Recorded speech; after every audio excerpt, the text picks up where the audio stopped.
The first and perhaps most important piece of the tongue tie puzzle is breathing, specifically nasal breathing, which is required for the tongue to lift and function at its best. When clients come to see me before or after a tongue tie surgery, one of the first things we need to figure out is, can they or their child breathe easily through their nose during the day and when they're sleeping? Sometimes they look at me like, what in the world does breathing have to do with the tongue? Then I pick up this model and explain. In this model, you can see the tongue, okay, the lips, here's the teeth, the nose, and the back of the throat, okay? So if someone breathes through their mouth or has an open mouth posture at rest, the tongue will typically rest low instead of lifting and lengthening. Otherwise, the tongue gets in the way, right?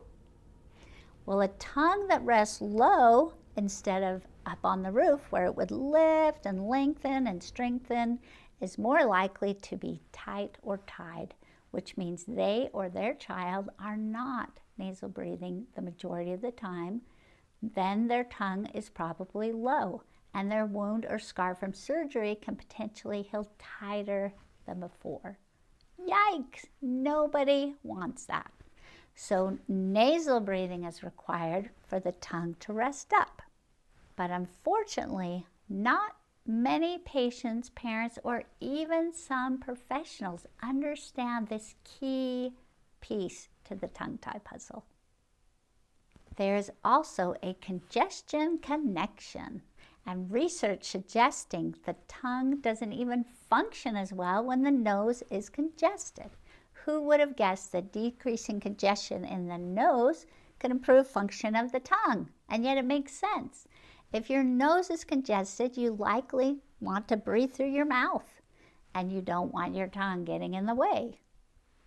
So if you don't want to blow it, pardon the pun, you or your child, if they're congested, noisy breathers, breathe through your mouth, or have an open mouth posture at rest, then you may want to press that little pause button and hold off on tongue tie surgery until you've addressed or at least assessed breathing problems with the appropriate professionals.